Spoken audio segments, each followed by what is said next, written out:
Hi guys, and welcome to every book I read in 2025. This is one of my favorite videos to film. I just think it's so much fun, and I'm especially excited this time because I didn't post that many book videos in 2025, so a lot of these books I haven't had a chance to talk about yet. I ended up reading 87 books, which is a lot. I know. We're definitely gonna go rapid fire through this video, only talk about them in a few sentences because there are so many. I'll put some of my stats on the screen if you're interested, and I normally go chronologically through the year, but this time I thought it would be fun to go from least favorite to favorite, although I didn't rank them within their star rating. So say I have 10 4-star reads, the last 4-star read I talk about isn't necessarily my favorite 4-star read, if that makes sense. I'm just going from my lowest rated to my highest rated. I also wanted to just quickly describe my star rating system because I know a lot of people do it differently. For me, 1 star is I hated it. I honestly never really give out 1 stars because if I'm disliking a book that much, I pretty much always just DNF it. 2 stars is there was something there that made me want to finish it, that kept me reading, but I ended up not liking it really at all, and I probably should have DNF'd it. 3 stars is I liked it, I would recommend it, I had a good time, but I probably wouldn't reread it, and it's just not a new favorite. And then 4 star is I loved it, would definitely recommend, would reread it, new favorite, really enjoyed it. And then 5 star, I'm pretty stingy with my 5 stars, but 5 star is new all-time favorite, loved it so much, would recommend to anyone, would reread, just a new all-time fave. So starting with my only 1-star book of the year, we have Norwegian Wood. This book was just not for me. I would have DNF'd it, except I read it for book club and I wanted to finish it so I could fully talk about it at our meeting, and I regret that, to be honest. I should have just DNF'd it. I can understand and appreciate what he was trying to say with this book, but the execution for me just did not work. Every interaction felt so awkward, and I felt like the author had never actually interacted with a woman before, and it just had really no redeeming qualities. The only thing I liked about it is that it's translated Japanese fiction, and I really like the Japanese setting, and I want to read more translated fiction, but other than that, I really didn't like anything about this. Moving on to 2 stars, we have Female Fantasy. I am so sad about this one. I really wanted to like this so bad. I thought the premise sounded really fun, and it's kind of a love letter to the romance genre and romance readers and fangirls, which is very near and dear to my heart. I love that. But again, I think the execution for this one just didn't really do it for me. It's about a girl who is so obsessed with her favorite book boyfriend that when she finds out he was inspired by someone the author knows in real life, she travels to New York City to track him down with her brother's best friend, which is already kind of a crazy plot when you think about it. But then the book just gets more bonkers, and I think I just wish it had been grounded a little bit more in reality, which kind of makes it sound like I'm allergic to fun. I swear I'm not. It was just a little much for me. Then we have My Best Friend's Honeymoon. Again, one that I really wanted to love. On paper, this is so up my alley. It's a friends to lovers. They go on vacation together after the one character's wedding falls through. They go on the honeymoon together, best friend's honeymoon. But I felt like these characters had no chemistry and the relationship came out of nowhere, which is crazy considering they have been best friends for like 16 years. And then we have The Rose Bargain. Again, one that I really wanted to love because on paper it sounded like it was going to be my thing. This one is pitched as Bridgerton meets The Selection if it was fae fantasy. I read that and I said, give me the book, sign me up, like I am so there. But again, execution just wasn't there for me. Everything felt very surface level, especially the romance. I did not really buy their romance at all, and I felt like the author was just putting classic tropes and scenes because she felt like they should be there, not because they actually served the story. Okay, this one's really random, but I had to read a dating advice book for a class and then write a paper on it, so I chose He's Just Not That Into You, and trust it was going towards my Goodreads goal. Please, I was not missing that opportunity. I just realized I wasn't actually recording on my mic, so if the audio is not great in the beginning of this video, I am very sorry. I will do my best to fix it, but we're locked and loaded now. But yeah, I just didn't think I really gained any insight from this book personally. I can see why it was a big deal at the time, and it was also just too long. I really think that this book could have been a blog post. I don't think it needed to be a full book. Then we have For the Record by Emma Lord, and I promise I'm gonna stop saying this about every book, but again, this was one I really wanted to love because the premise sounded so fun. It's a pop star and a guy who is in a pop punk band. So literally my dream life, my dream date. Cute. They had like a PR relationship relationship when they were younger, but nothing ever came of it, even though they both had feelings for each other. And now it's years later and they have to work together again. I think where this lost me was there were a lot of side plots and side characters that I think it caused the main relationship to get overshadowed. And it was also past present timeline. They kept doing flashbacks. And I actually thought the flashback chapters were a lot more interesting than the current timeline. I think if this book had been set in the past during their PR relationship era, I think I would have liked it more. Maybe that's just the fan fiction reader in me, but I was left wanting more. Then I have The Goal. I read the Off Campus series this year. I actually read a lot of hockey romances this year. I was going through a phase, but I read all of the Off Campus series, and this one was definitely my least favorite. And it's not even the main trope. I know the main trope is very controversial. I actually kind of like that trope. Oh. Oh. Oh, okay. Never seen her do that before. Can you get down, please? Thank you. I just thought that this was such a chore to get through. It felt like it was 1,000 pages long. I just didn't really care. I didn't really like the characters that much or their relationship. There was just a disconnect in this one for me, and I did not like it. Then we have Wild and Wrangled by Lila Sage. This is the fourth book, I believe, in the Blue Rebel Ranch series. I've read all of them. If you had told me I wouldn't like a book about an emo tattooed cowboy with a nose ring, I would have said you were insane. But unfortunately, it happened.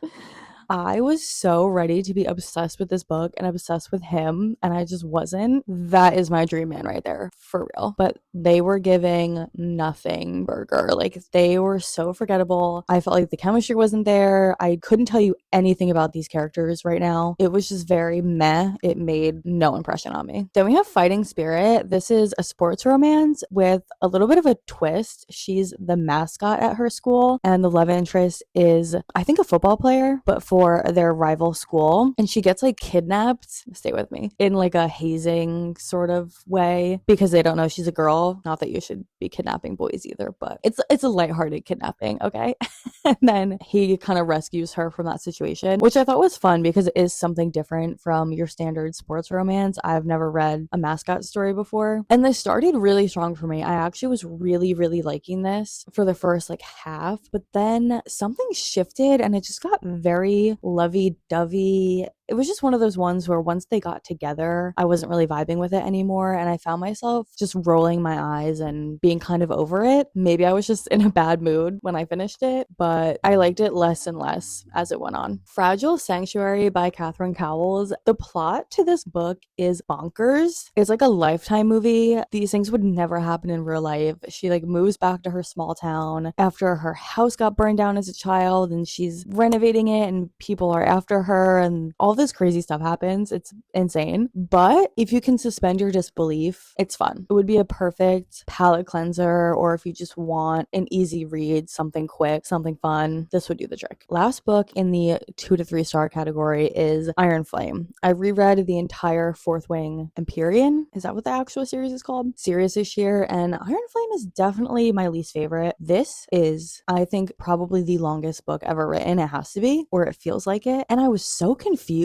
I actually started this without rereading Fourth Wing and read probably 100 pages and was still so confused that I went back and read Fourth Wing. Spoiler alert, that didn't even help. And maybe I'm just stupid, but this entire book to me felt like that Adele meme where she's like, what would you say if you went to so... I just could not keep track of everybody and what was going on. Like, it was so all over the place. And if I had to listen to Violet and Xaden argue for one more page, I was actually going to freak out. I felt like they had the same exact argument for 500 pages. Okay, now we're in the 3-star category, starting with Yellowface. This was such an interesting premise. The main character is a mid-level, low-level author who's been struggling, and one of her best friends from college is a really successful writer, and they're hanging out one night, and the successful author dies in front of the other author, and she decides to steal that author's manuscript and try and publish it as her own work. Such an interesting premise, and I think it had a lot of interesting things to say about plagiarism and the publishing industry and racism within that world, but something about this, for whatever reason, I'm not sure why, just didn't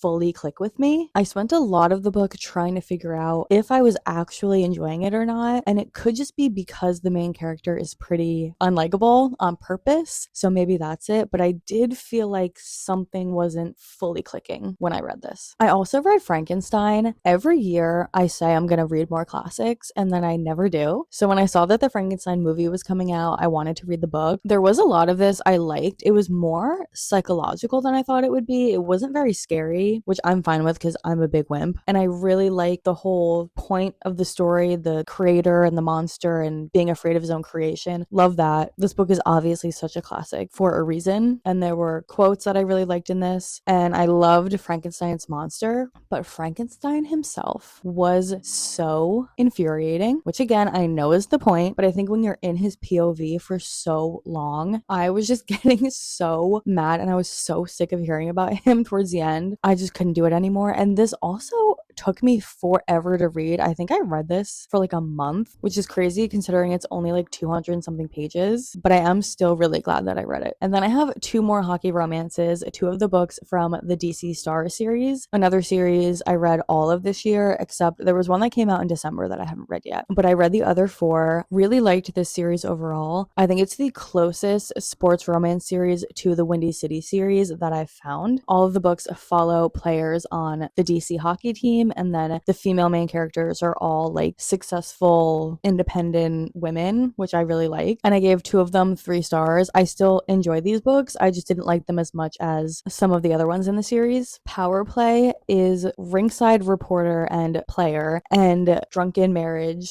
/ marriage of convenience, and then Slapshot is personal chef and player, and she's his live-in personal chef with her daughter. Again, both really fun. I enjoyed both of them. I just didn't like them as much as I liked some of the other books in the series. Then I read A Court of Mist and Fury, even though I hated the first ACOTAR book, so I don't really know why I read this. Just everyone said that the series gets better, so I listened, and I buddy read this with a friend, which was fun. But I just don't like this series at all. I really don't. I probably wouldn't have finished it if I wasn't buddy reading it, and I don't plan on continuing the series past this. I did like this one better than the first one, but I still just didn't like it that much. They're just not for me. Sorry. Then we have Wild Side by Elsie Silver. This is part of her, I think it's Rose Ranch series. I could be wrong. I really want to love this series because it's a series of interconnected romances that all have single dads, and that's my favorite trope. I love the single parent trope, but this series has just fallen really flat for me. I haven't loved really any of them, but you know what? Joke's on me because I keep reading them. So, but this one was definitely my least favorite so far. Just wasn't really buying the relationship, not really buying the chemistry, didn't care that much about the characters individually, and the FMC is a professional wrestler. And I feel bad saying this because part of the book is that he is sort of insecure about this. Like he thinks people will make fun of him for being a wrestler, which is what I'm doing. So sorry to him. But that is just not my vibe. I am not a wrestler girl. I never got the appeal. I never watched it. And so I struggled with it. I did. Also in here is Snow Place Like Home. This is a holiday novella. It was like 60 pages, so don't really have much to say. It was cute. I think it was brother's best friend. She's home for a wedding. They get snowed in together. Cute. I listened to it on audio. It was like an hour. No complaints. Then I read Shield of Sparrows by Devoney Perry. This was my first Devoney Perry book. I believe this is her first fantasy. She normally writes contemporary romance. This is a romantasy where she has to marry someone from her rival kingdom, but is really a spy. Classic, but I eat it up every time. I actually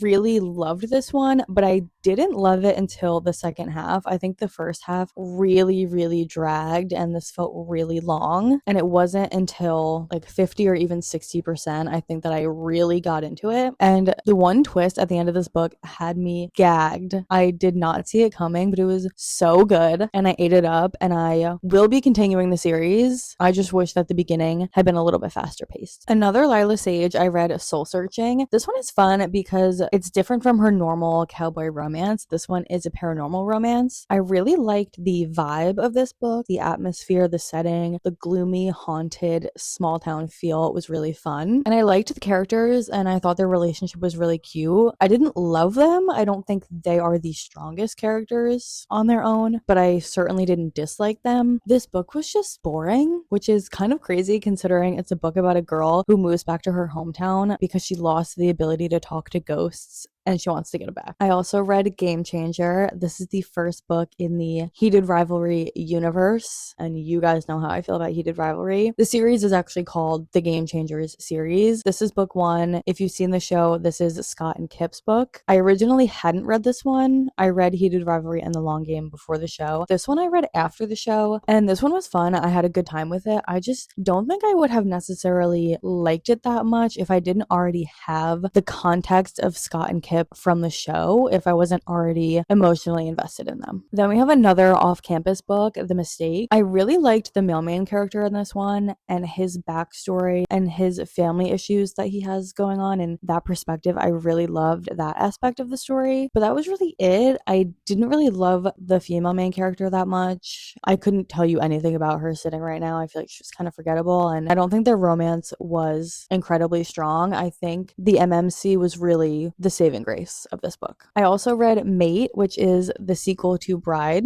which I'll talk about a little bit later. This one is a werewolf romance, and it was fun. This was another one I buddy read with my friend. I feel like I always like books more when I buddy read them with her just because it's more fun. But I think werewolf romances are just not my thing. And I've said this before, if anyone can get me to read and enjoy a book with tropes or things that I don't normally like, it's Allie Hazelwood. So I liked this, but I just didn't love it. I don't think I'm going to start reading more werewolf books anytime soon. Then we have a Passion Project. This is about a girl who moves to New York City after experiencing a big loss and is trying to, get back to herself in her grief, and the love interest is helping her do that. I really loved 90% of this. Just something about the third act conflict really rubbed me the wrong way. I didn't like it. It's nothing crazy. There's no cheating or anything like that, but things are said that are just really mean. And again, maybe I was just in a bad mood when I read this book, but I don't think I would have been as forgiving as they were. And because I really, really disliked the third act breakup, I think it just kind of put a bad taste in my mouth for the rest of the book, even though I was really, really enjoying it up until then. I also read The Women by Kristen Hanna. This is my first Kristen Hanna book. I know I am so late to the game. This was another book club pick. It's about a nurse who enlists in the Vietnam War, not really knowing what she's getting herself into, her experience in the war, and then how she's treated when she gets back home. I really enjoyed the first half of this book when she's in Vietnam, and I think in general this book has a really important message about war and veterans and how we treat veterans, and especially in the Vietnam War. And I didn't really know that much about the Vietnam War, just what I learned in, high school. So I did like learning more about it, but I think it just gets to a point. This book is a lot. This girl goes through so much, more than you can even imagine. Whatever you're imagining, triple it. It was one thing after another. Just when you think she's going to catch a break and something good might happen to her, you're wrong. And I think because of that, it just felt like the longest book in the world. It was a lot. I also have 2 cowboy romances from a cowboy romance series. I actually don't know what the name of the series is called, but they're by Paisley Hope. If you guys can't tell, I love a cowboy romance and I love a sports romance. They're going to do it for me every single time. The first one I have on here is Riding the High. I genuinely cannot tell you a single thing about this book right now. I'm so sorry. Let me look it up because I don't even remember what this was about. Oh, okay. Yeah. This one was another accidental marriage, drunken marriage in Vegas plot. I gave it 3.5 stars. So I guess I really liked it in the moment, but honestly, looking back, I can't even tell you any of my thoughts on this book. And then from the same series, we have Holding the Reins. This one was fun because it's sort of a mashup of a cowboy romance and a hockey romance. Classic interconnected cowboy romance series. She has brothers and she's moving back to the hometown, and then he's one of the brothers' friends who grew up on the ranch, but he's also a former NHL player and he opened a hockey rink in their town and she works for him at the rink. So this one's fun because it's a cowboy hockey mashup, which is so me. Then we have May Luna. This one is kind of like if Almost Famous was set in the 90s. She's a reporter and she starts dating the lead singer of this rock band, and it spans years and their rise to fame, and it's her looking back on this part of her life much later with her kids. Love the vibe. Almost Famous is one of my favorite movies of all time, so anything even close to that vibe I love, and I love books about music, and I just loved like the vibe of this, and anything that could also be like a fan fiction plot I'm gonna eat up. Like, she kind of was giving YN. I just really don't know how to feel about some of the things that happen in this book, and I literally can't say anything because I don't want to give anything away, but there are just the things that happen at the end of this book I just really don't know how to feel about. Next is a thriller, Forget Me Not. The main character in this one gets a job at the vineyard where her sister disappeared years and years ago, and she finds this journal and she's trying to piece together what happened to her sister and just what the vibe of this place is, what's going on. This one's definitely more of a slow burn, maybe more of a mystery, I would say, than a thriller, but I did think the story was interesting. I liked how it played out, and I think it was perfect for summer. Then I have The Long Game, which is the second Shane and Ilya book. So there's Heated Rivalry, which is the first book with Shane and Ilya, and that's what the TV show is based on, if you've seen the show. And then there's The Long Game, which is a couple years after Heated Rivalry. I am just so obsessed with Shane and Ilya that I'm so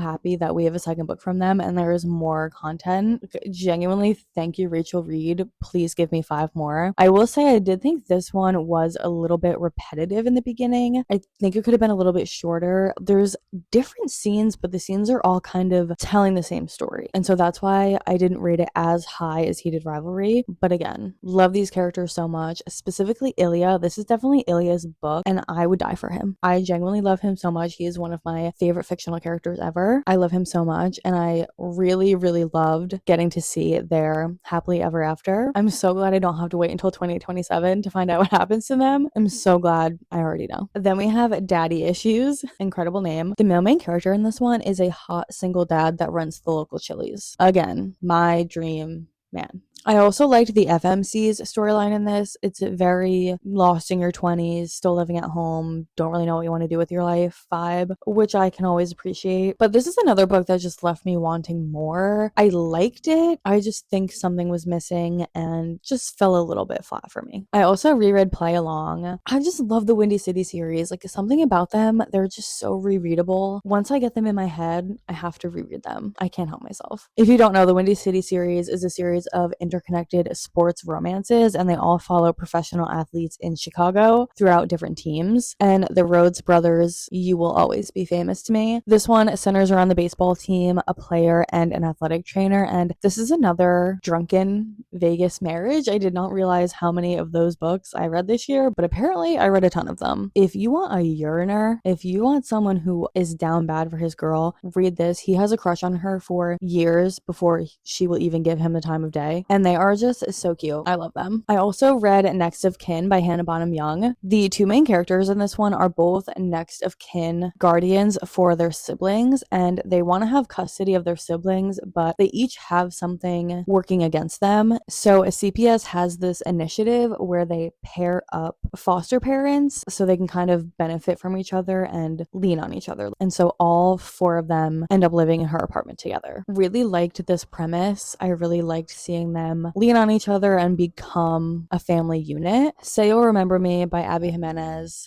This one broke my heart. I love Abby Jimenez. I've read so many of her books. This one just was not my favorite. Genuinely, like, Abby Jimenez, if you're watching this, you're definitely not, but scroll away because I really do love you. But this book just did not do it for me. I was not rooting for these characters. It's a long distance relationship, and to me, it was a PSA to never get into a long distance relationship. It looked miserable. I was really not even rooting for them. Specifically, the male main character, I was like, boy, get out of here. Like, he is doing everything to try and make this work, and she was giving nothing, and she had her own stuff going on, but I just felt like she definitely could have been doing more to try and make this relationship work, and I just was not rooting for them really at all. Like, I genuinely thought that they would be better if they broke up, which I never think about romances really. Then we have another book from the DC Star series. This is the first book in the series. This one was really fun because the female main character is the first ever female NHL NHL player, and then the male love interest is on the same team as her. So that was really fun and definitely a unique premise for a sports romance. And if you like men who are down bad for their women, you would like every guy in this series. Every guy is like that in this series, but specifically him, he worships the ground that she walks on. Then we have another cowboy romance. It's a sickness. What can I say? But Peaches, this is the sequel to Sunshine. Sunshine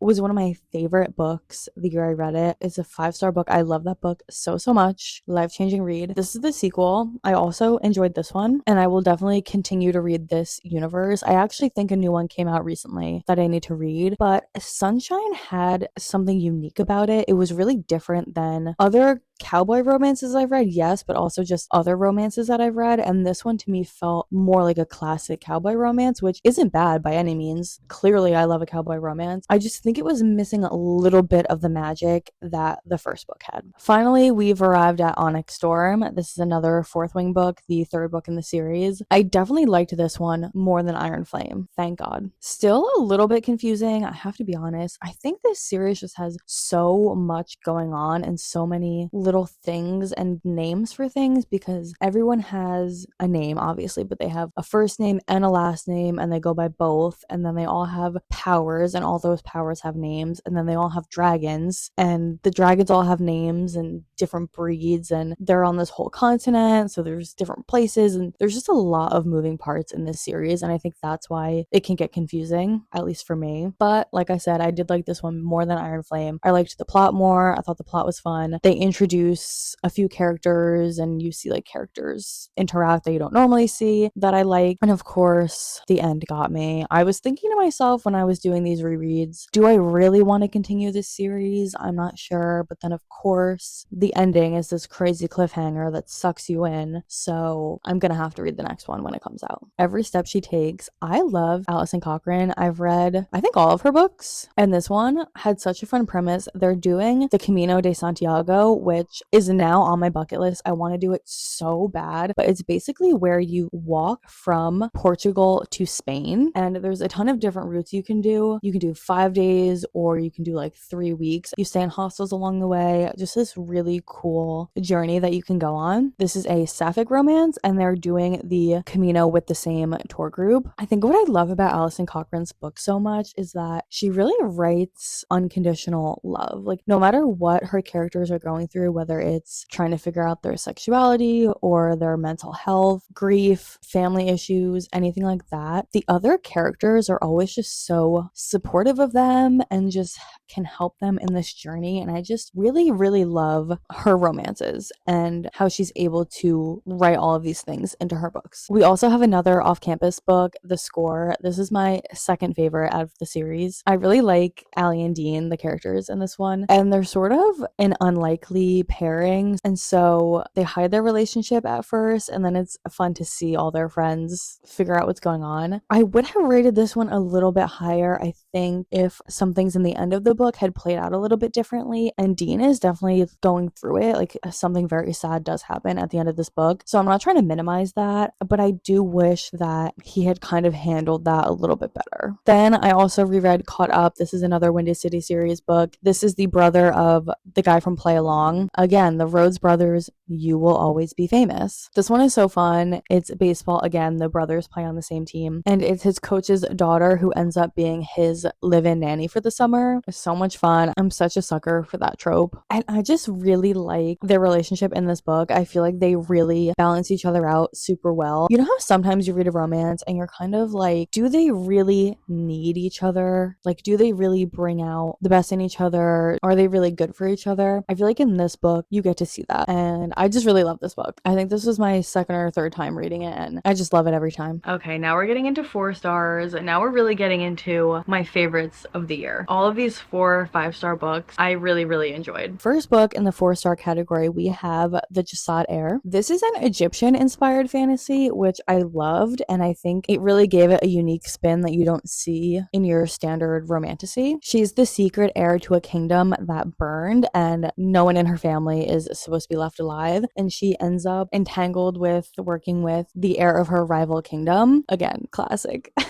but classic in the best way. She has these powers and he should have arrested her or killed her as soon as she showed her powers, but instead he recruits her to help him with something, and then she's also trying to keep her identity secret. So it's a true enemies to lovers, which I appreciate. I love when an enemies to lovers is really enemies and they like literally want to kill each other or they have such intense beef. The tension in this book from the romance was so good. It's a slow burn, but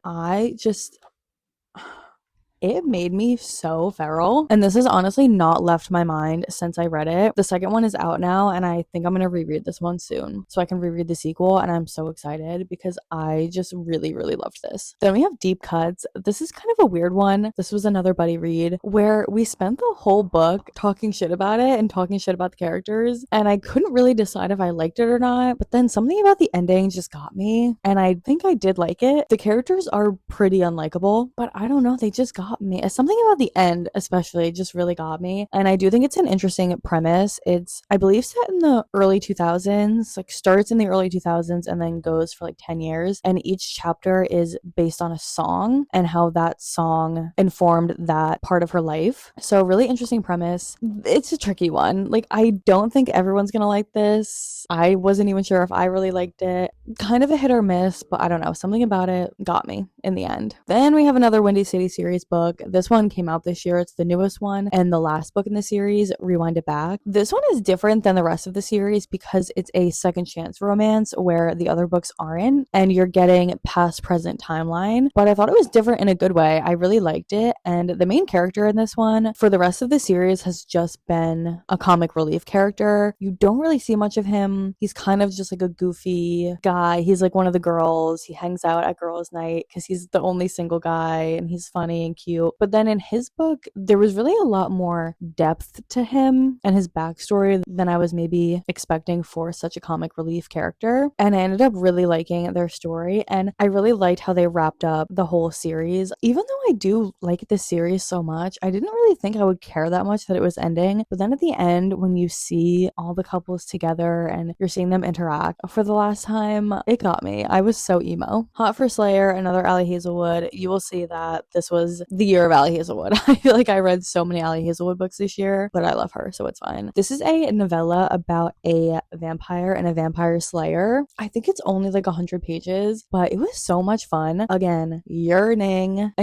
over like centuries. Such a fun premise. I would have read a full-length novel of these characters. I was actually really sad that it was only a novella because I got very invested. Another Hannah Bonham Young book, Out of the Woods. This one is, I guess it's not a second chance romance. It's like marriage in peril. They're married and they've been struggling with their marriage. Specifically her, she is a stay-at-home wife and just doesn't really feel like she has anything outside of their marriage. But they've been together since high school and they really do love each other. So they go on this hiking retreat to try and fix their relationship. And I really liked that. I don't think it's anything I've really read before, a romance where the characters are already married, but they felt very real to me. And you can tell that they really, really deeply love each other and care about each other and care about their relationship and really want to work to fix it, which was a viewpoint I really enjoyed reading from. And the next book on my list is another Allie Hazelwood. I reread Love Theoretically. I love Jack Smith Turner. This is such a cute one. This is definitely one of my favorite Allie Hazelwood books. It would be towards the top of my list. One of her classic STEM academia novels. I will say though, for some reason, this one didn't hit as hard on a reread. I still really liked it, but it didn't give me those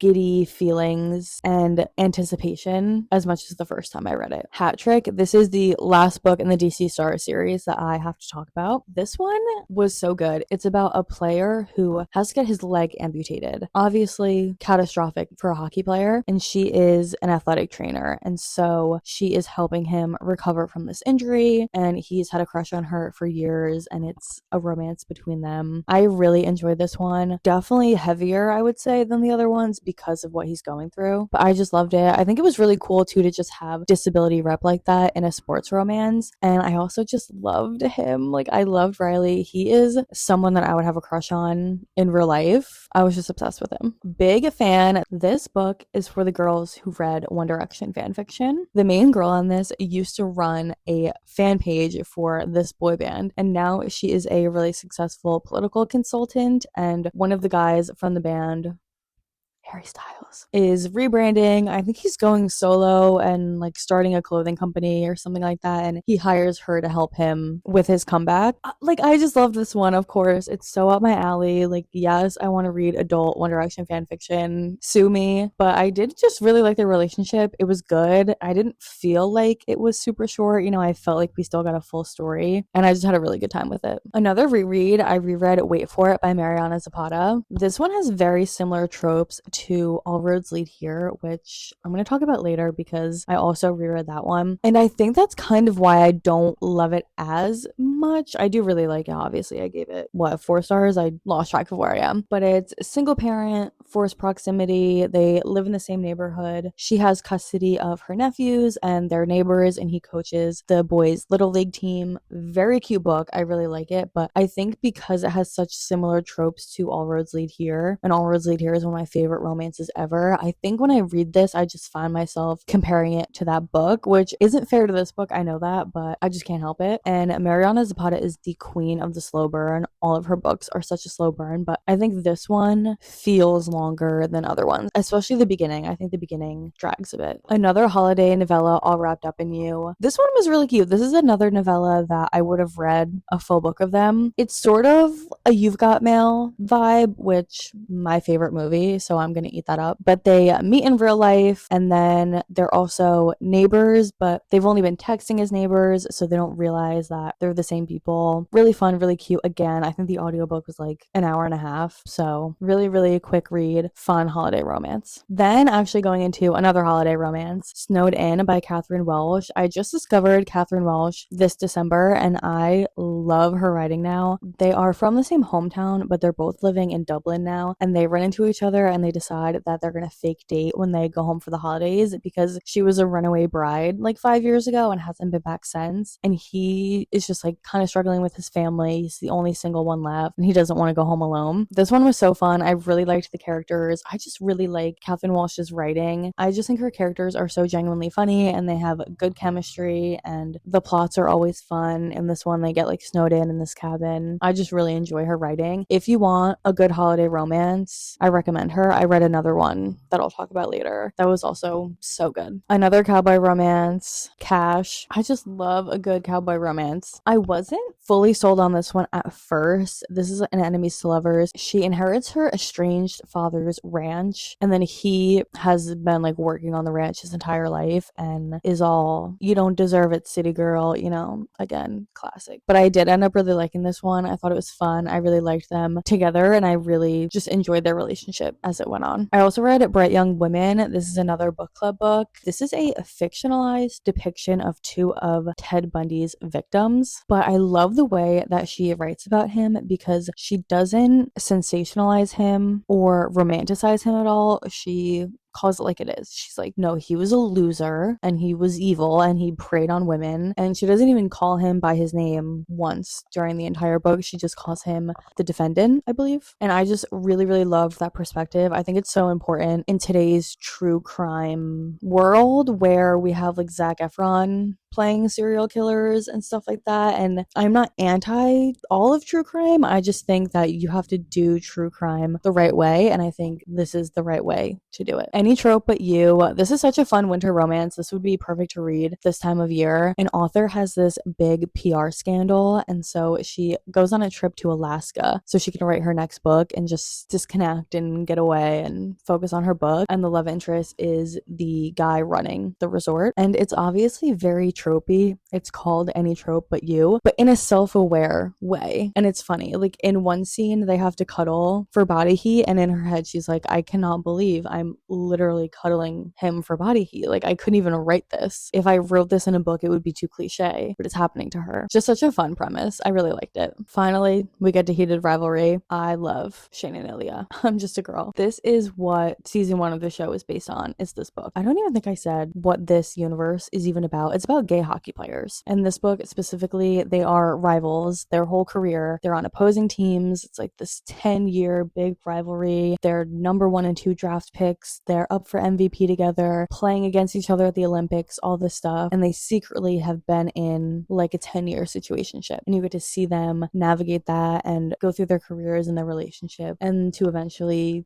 get together for real. I'm not even going to get too much into it because the last literal 5 videos I did have been about heated rivalry, but yeah, I loved this book. Another Ali Hazelwood, Problematic Summer Romance. I ate this one up. This is again another one. This happens so often with Ali Hazelwood books. I'm like, I don't know. Those tropes aren't always for me. I don't know if I'm going to like it. And then she literally kills it every time. This one is set in Italy at a wedding, which I also love. I love any book that has to do with trips or travel or vacations or anything like that. And they had an interesting dynamic because it's her brother's best friend and they are friends, but no one knows they're friends. And so they've been yearning for like years, but they won't acknowledge it. And like no one even knows that this is going on. Again, I just love a D1 yearner. The only thing about this book is that it's age gap, and I don't even think it's that crazy. I think she's like in her early 20s and he's maybe in his 30s, something like that. I want to say it's like 9 years, so it is pretty significant, but I didn't think it was weird. She doesn't think it's weird. The only person who thinks it's weird is him, but it's like because he's making it weird, if that makes sense. Like it's weird because you're making it weird and it's all in your head. Like get over it, dude. So that was the only thing that bugged me about this, is that I just felt like he was kind of frustrating in that sense, and in other senses I wanted to just smack him and be like, dude, get over it. Like you're in love with her, like just be with her. It's gonna be fine. Then we're finally at the last off-campus book, The Deal. This is the first book in the series and definitely my favorite. I had so much fun reading this. They both have pretty intense backstories. Definitely check the trigger warnings for this one. But even with that, she was also able to just make it a fun college romance. And so on the one hand, you have like their sad backstories, and seeing them go through that and help each other with that is nice. But then you also have them going to parties and him playing hockey. This one's sort of like coaching, like friends with benefits. Like she doesn't have much experience with that. He's helping her. So it was just a good mix of fun college romance, but also characters who have depth and backstory. Another Abby Jimenez, we have The Fall Risk. This is another novella, a Valentine's Day themed novella. They are neighbors who get stranded in their apartments for the weekend due to a construction error, so they end up hanging out the whole weekend. This was really fun, cute. Another one where I would have read a full book from them. Big shock, I did an Emily Henry reread. If you know me, I am just not myself if I don't reread an Emily Henry book at least every few months, and this time I reread Funny Story, and I actually liked this one more on a reread than I did originally. I liked it originally, but I liked it even more a second time around. I really like Daphne and Miles. I think they're really cute. I think it makes total sense that they would date and end up together. I think the roommate trope is really fun. The only thing I don't like about this book is the family dynamics that they have going on. Just the way that they're executed, I just don't really like. I think there's just so much of it, and you have like both of it going on at the same time, but it's not even just like them dealing with it from a distance. Like the characters are involved like with them in the story, and I think it just distracts from the romance, and I'm just not a huge fan of those plots specifically. So I think that's why this isn't my favorite Emily Henry, even though I do really like it. Next is The Ashes and the Star-Cursed King. This is the second book in the Crowns of Nyaxia series, and because it's the second book, I really can't say anything without spoiling it, but this is a vampire romantasy, and I reread the first book before I read this one, so I'll talk about that one a little bit later and give more plot. But yeah, I can't say anything really without spoiling it, but I did like this, and I think it was a good follow-up to the first book. If it makes you happy, this book is literally fall personified. It is like Gilmore Girls in book form. It's so much fun. It's about an innkeeper in this small town. The town is like literally Stars Hollow, and she's running this inn, and then the love interest is her neighbor. He's a single dad. He runs the local bakery. I didn't really think that much of this book starting it. I figured I would like it, but I ended up just really, really liking it even more than I thought. Like I was expecting just a fun seasonal read, kind of whatever, like 3-star, nothing crazy, but I ended up really, really loving this. I really liked the characters together, and I just thought it was so much fun, so atmospheric. You have to read this book in the fall, trust me, because I read it in like May, and I was so mad at myself for doing that because it's so fall. Okay, keeping the seasonal theme going, I also have Holiday Romance. This is another Catherine Walsh book. This one and Snowed In are interconnected romances, so this is the first one and then Snowden is the next one, but you could definitely read them separately. Again, I went into this not really expecting much. I have read quite a few holiday romances at this point, and most of the time I just think they're meh. They're just fine. But I actually loved this book so much, way more than I thought. They're both Irish but live in Chicago, and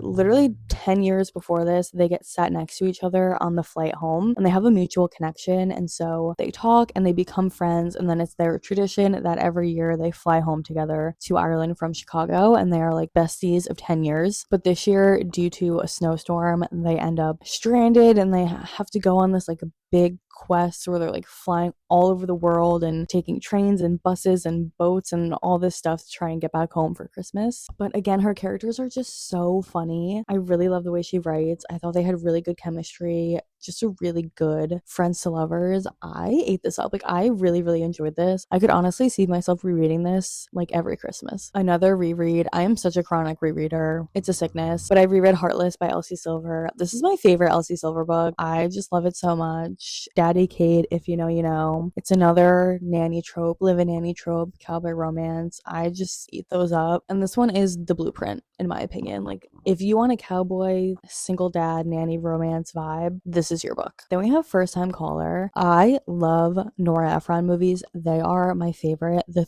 3 Nora Ephron movies, You've Got Mail, When Harry Met Sally, and Sleepless in Seattle, are some of my favorite movies ever. I'm so obsessed with them. I watch them on repeat from like September to May. I just love them so much. And this one is a Sleepless in Seattle retelling. And she was really able to capture the magic of that movie, specifically the beginning. If you've seen the movie where Meg Ryan is driving in the car and she's listening to Tom Hanks on the radio, and Tom Hanks is talking about his late wife, and like she's just driving and it's dark and she's crying and you can hear him on the radio. Just the feelings that scene in the movie evokes, I think she was able to capture pretty perfectly in the book version, and I just loved that so much. However, I will say this book did kind of lose me a little bit towards the end. I still liked it. I just think the beginning was so strong, and then it just kind of fizzled out a little bit towards the end. Another thriller, we have This Book Will Bury Me. I really like Ashley Winstead. I think it's so impressive that she can write romances and thrillers and all these different genres. This one is a true crime inspired thriller where, in the depths of her grief, the main character stumbles on this online sleuth community and starts trying to solve crimes online. And then the main case that they end up getting involved in is inspired by the Idaho 4. I thought this was such a fun premise. The online sleuth aspect of it was just so cool and unique from a lot of other thrillers, and it just really hooked me. I couldn't put it down. Another Ali Hazelwood, we have Bride. This one is vampire werewolf. Again, like, if it wasn't Ali Hazelwood, I wouldn't have read this, but she just has magic. I really liked this. I ate it up. It's like political marriage, and she's a vampire and she ends up living with these werewolves and her werewolf husband. Just so fun. I loved the guy in this, Lo, so much, and it was just so fun. This was another one that I could not put down. I read it so fast. And then Rebel Witch. This is the sequel to Heartless Hunter, which I also read this year. I reread it before this came out, but this is Witch Hunter and Witch. And again, because it's a sequel, I can't really get too much into the plot, but I really liked it. I thought it was a really good follow-up to the first book. Promise Me Sunshine. If you were going to read this book, have tissues ready. The main character loses her best friend and is swallowed in grief. Like, she cannot function normally. She's really, really, really struggling. And she gets a job as a nanny, and the kid's uncle is the love interest, and he has also gone through a lot of grief in his life. And so he kind of takes her under his wing and is trying to help her through this time in her life, which I just thought was really beautiful. And you don't really get too much romance at first, but I kind of liked that because it was fun to see them go from friends where he's helping her, and as she becomes more of herself again, and they're going through like this bucket list that she has, you can see their romance blossom. So it's heavy, but it was really good. I also read Claire Gilmore's new book, another author I love. I've read, I think, all of her books as well. Don't quote me. Maybe there's like a backlist one that I don't know about, but I've read 2 of her books already, and I just really love her, and I really loved this one as well. The premise to this one, it's kind of hard to explain. It's not fake dating. It's like real dating, but fake relationship. They used to be together, and then now they are estranged. Basically, she's a songwriter, and she feels like she hasn't written a good song since they broke up, and so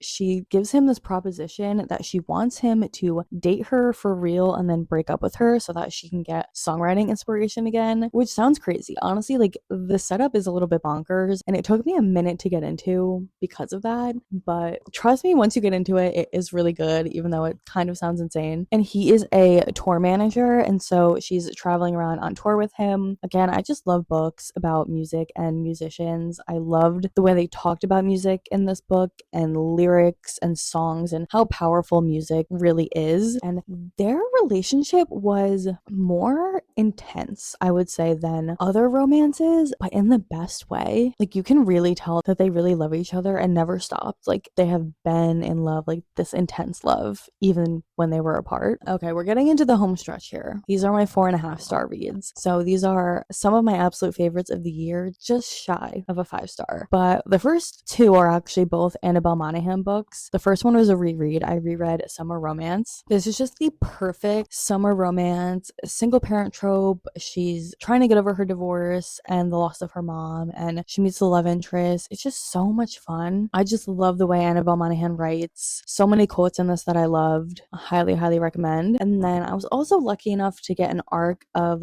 Annabelle Monaghan's 2026 release. So unfortunately, the next book does not come out for quite a few months. I think it comes out in the spring, but it's Dolly all the time. I just don't understand how Annabelle Monaghan keeps getting better and better. Like I keep waiting for one of her new releases to be not as good as the last, and I'm always wrong. Like I just love her books. She keeps getting better and better. This one is no exception. I loved this one so much. It's a bit of a Cinderella story. It's set in Rhode Island, and she is a local in this town, which I believe is fictionalized Newport, and she ends up getting photographed with this old money, very rich, like CEO of his family's company, like Rockefeller, Vanderbilt type family. And after they get photographed together, they end up doing a fake dating arrangement. I think this one was a little extra fun for me too, because I went to Newport this year, so I felt like I could really picture everything super accurately because I was just there. But I loved this so much. You wouldn't necessarily think that they would be such a good match because their backgrounds are so different, but I think she did a really good job of showing that they are a really good match, even though they are so different. So again, kind of a Cinderella story type vibe, but I am just a sucker for like a nice rich man who loves her and wants to take care of her. Sorry if that's not woke, but I love it. Then we have another Emily Henry, her new release, Great Big Beautiful Life. This one, actually, I went back and forth on whether I wanted to bump my rating down for this one, actually, because I really did like this book a lot. I liked the romance, and it has a past, present tense storyline where you're also getting POV of this socialite heiress in the 50s. And I liked both of those storylines,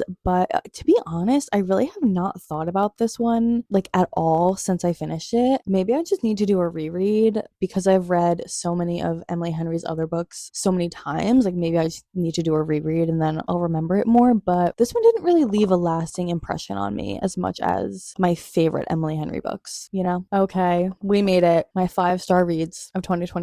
I think there's 10, which honestly is a good amount. Like I said, I'm pretty stingy with my 5 stars. So to have 10 5 stars, I am very happy with that. Starting off, we have Sunrise on the Reaping.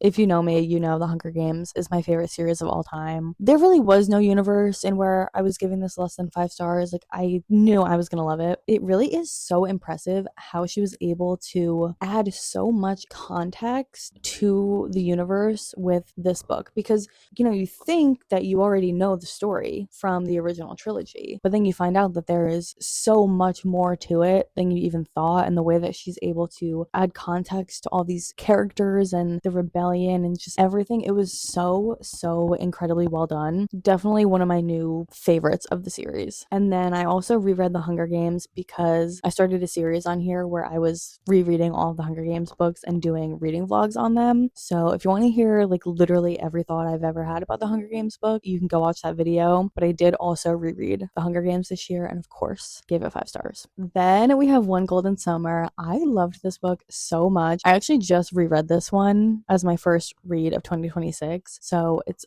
fresh on my mind. I literally finished it yesterday. I went into this neutral because I really love Carly Fortune, but I do kind of feel like she can be hit or miss. I love Every Summer After. I really didn't like Meet Me at the Lake, and then I liked this summer will be different. So this one I was kind of like, all right, it could go either way. It could be the best book ever, or it could maybe be a swing and a miss, and it ended up being the best book ever. I actually think I like it even more than Every Summer After, which I did not think was going to happen at all. She does summer romances so well. I always love the setting of them, and just I love a lake house book. And I really felt like these characters were such a good match for each other. Like they understood each other better than they understood themselves. Such a good match. Dare I say soulmates. And the invisible string in this relationship is crazy. I just love this book so much. Then we have Heartless Hunter. Like I said, this was a reread before the second book came out. I love this book so much. It's witch hunter, and it has a really interesting magic system, and just the atmosphere of it, the setting and the vibe, and like the ambiance, I don't know if that's the right word, of this book is just so up my alley. She lives in this like house on the water. It's just so up my alley, and it's another true enemies to lovers. He's literally hunting her but doesn't know for sure that it's her, and she knows that he's hunting her and is trying to get him off her trail. So they're both playing each other but at the same time falling in love. I just ate this series up. I love it so much. Then we have another romantasy, The Serpent and the Wings of Night. This one is human and vampire. She is the human daughter of the vampire king, and she ends up in this competition full of trials and ends up teaming up with this vampire. It kind of takes a minute to get into this one, I think, but once I was into it, I was into it. And something I really appreciate about this one is that I think the world of this and the politics are actually really interesting. I think sometimes in romantasies, I like the romance more than I like the actual fantasy elements of it. But in this case, I thought the political elements and fantasy elements were actually just as interesting, if not more interesting than the romance. But don't get me wrong, the romance eats. But I just really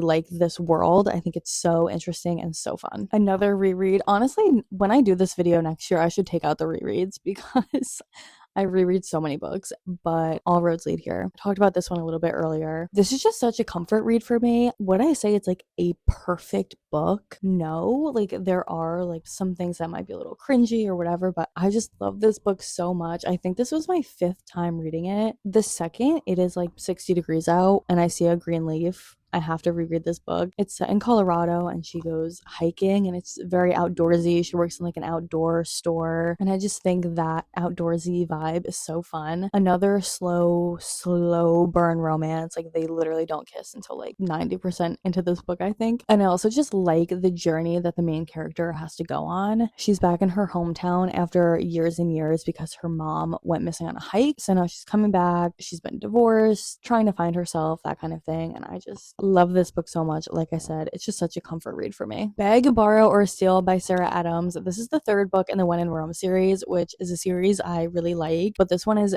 definitely my favorite of the series so far. I was obsessed with this book from chapter 1. They just had me so giddy. This book is like beach reads baby. It kind of has similar vibes. They're rivals, college rivals, and now they're working in the same town, working at the same school, neighbors, and they're both secretly authors. She just wrote her first romance novel, and he is a successful mystery writer. They don't know that about each other, but she accidentally emails their school principal her romance manuscript, and she's like, I'm gonna get fired. I have to do something about this. So they team up, and he's helping her get the manuscript back. I just love them. I thought their rivalry was really funny. Loved the relationship they had. Loved him. He was hot. There's a scene where he's only wearing black athletic shorts and work boots and glasses. We also have one more Annabelle Monaghan book. It's a love story. This was her new release this year. Again, I love Annabelle Monaghan. This is definitely my favorite of hers, I think. I just loved this so much. I really resonated with the way the main character talks about romance and dating and her views on that, and just the way that she talks about love in general in this book, I thought was so beautiful. There were so many quotes in this that I loved. I annotated the out of this book. Just one of those romances that really has stuck with me. Like I have thought about passages from this book so often since I finished it, and I can't wait to reread it. Okay, and then one more reread. I reread Book Lovers. This is, dare I say, my favorite Emily Henry. I don't know. I always said it was Beach Read, and I think it probably might still be Beach Read, but this is either tied for first or a very close second. I love this book so much. I don't say this about too many couples, but Nora and Charlie are soulmates. Like, they fully 100% soulmates. You cannot convince me otherwise. They just really understand each other and they fit together so well. Another example of how this couple really completes each other in a way. I don't want to say completes each other because they are their own individual people on their own, but they just work together so well. They're so perfect together. And this is also just a fun premise, like a fun summer small town romance. And I just love Nora and I love Charlie, and I love that they don't have to change themselves. Like, she is a powerful woman and he loves her for that. Okay, then we have one more Allie Hazelwood, Deep End. I read this twice this year. The way that this book changed my brain chemistry, I know a lot of people didn't like this book. That wasn't me. Okay, I was obsessed with it. Lucas literally rewired my brain. If you don't know, this one is about, I don't know like what I can say on YouTube. I don't want to get a community violation. BDSM and like kink. And I think that's why it was very divisive for people. People were like, it's not enough of that. It's too much of that. I think it was the perfect amount. These are college kids who are experimenting with this for the first time. Can we cut them some slack, please? And like, I was into it. Like, I thought it was hot. I don't know about y'all. I was into it. This is also a sports romance. She's a diver and he's a swimmer. So I thought that aspect of it was really fun. And I was just obsessed with this. I think it's my favorite Allie Hazelwood book now. Guys, we made it. Last book of the video. My throat hurts. I'm going to be blind from this light, and we are ending on such a strong note. This is definitely like a top 5 book of mine for the year, top 3, The Night and the Moth. This is another book I read twice. I read Heated Rivalry twice too, in case anyone's counting. This book changed my life. I'm not even being dramatic.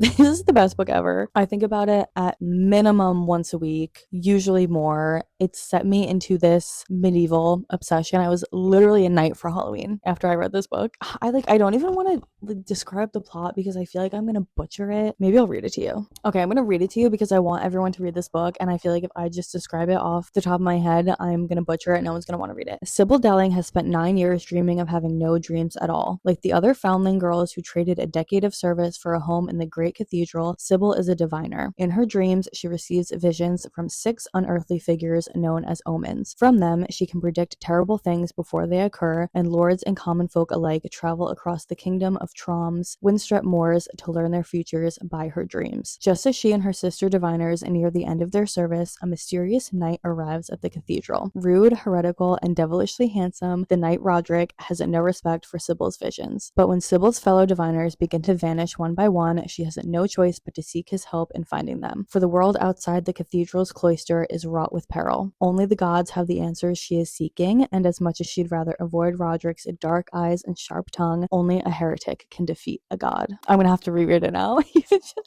Even just reading that, like, fine, I'll read it for a third time. It's so good. Such a good premise. So interesting. So unique. Again, I think compared to like your standard romantasy, it's so beautifully written, so whimsical and fantastical, and I just loved the characters. The gargoyle, if you know, you know, Bartholomew, and the romance is so good, and just her arc in this world. I am just so obsessed. Honestly, this might be my favorite book of the year. I don't want to commit to that, but it was just so good. I want everyone in the world to read this book. And that was the final book. If you're still here, I love you, because I'm sure that this is going to be a really long video. Please comment your favorite books of 2025. I would love to know. If you want to find me anywhere else, I'll have all my other social medias down below as always. Thank you so much for watching, and I'll see you next time.